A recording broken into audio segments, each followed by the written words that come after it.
We're on day 3 of a cold weather alert across the city, and for thousands of Torontonians, that means struggling to find a safe, warm place to sleep for the night in an already overcrowded shelter system. Well, one Toronto street nurse has a solution: open the armories.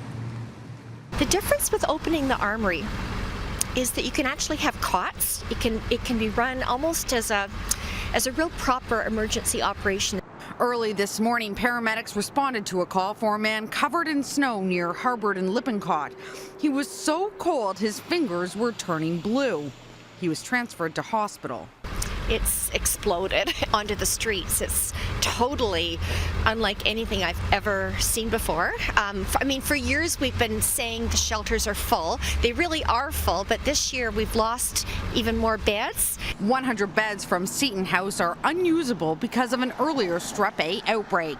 Shelters are regularly at or near capacity, and even the Out of the Cold program, which opens churches and synagogues' doors to those in need of shelter, was near capacity, with only 13 available beds across the city last night.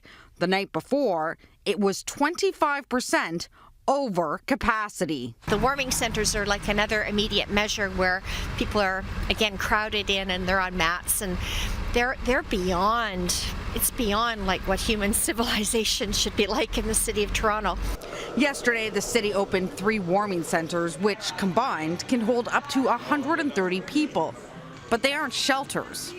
It's a warming center, and people come and go as they please. We provide mats should they wish to sleep.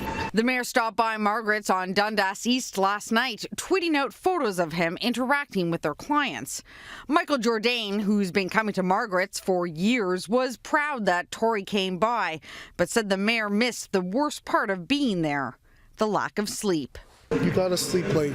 Probably get this much room on the mats.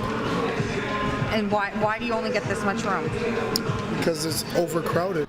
Kathy started a petition on change.org demanding Tory ask the feds to open the armories to the homeless this winter. Now, it is part of the city's winter readiness plan, but city staff say the conditions aren't ideal. Crow doesn't buy it. People should not be left in these conditions. And it's not to say that opening will prevent everything, but if we don't try, then I would say that's criminally negligent. Now, the city aims to have a new 30-bed men's shelter and new 60-bed women's shelter open over the next couple of weeks. Now, you can find Crow's petition online at change.org.